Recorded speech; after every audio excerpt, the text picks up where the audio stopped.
অন্তর্বর্তী সরকারের মেয়াদ 4 বছরের কম হওয়া উচিত। এটা আরও কম হতে পারে বলে জানিয়েছেন অন্তর্বর্তী সরকারের প্রধান উপদেষ্টা ডক্টর মোহাম্মদ ইউনূস। কাতার ভিত্তিক সম্প্রচার মাধ্যম আল জাজিরাকে দেওয়া এক সাক্ষাৎকারে তিনি একথা বলেছেন।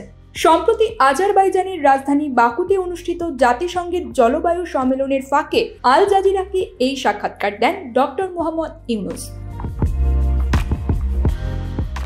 রবিবার সাক্ষাৎকারটি সম্প্রচার করেছে আল জাজিরা।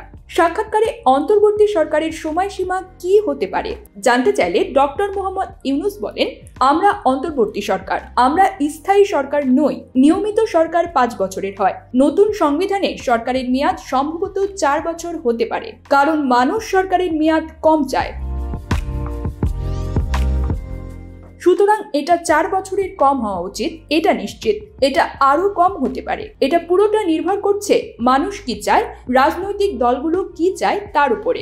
সংস্কারের কথা উল্লেখ করে তিনি আরো বলেন, যদি রাজনৈতিক দলগুলো চায় এটা ভুলে যাও, নির্বাচন দাও, তাহলে সেটা করা হবে। অন্তর্বর্তী সরকার প্রধান হিসেবে তিনি 4 বছর থাকছেন কিনা এমন প্রশ্নের জবাবে ডক্টর মোহাম্মদ ইউনূস বলেন, আমি তা বলিনি যে 4 বছর, আমি বলেছি এটা সর্বোচ্চ মেয়াদ হতে পারে। তবে আমাদের উদ্দেশ্য তা নয়, আমাদের উদ্দেশ্য যত দ্রুত সম্ভব শেষ করা। News desk, focus TV.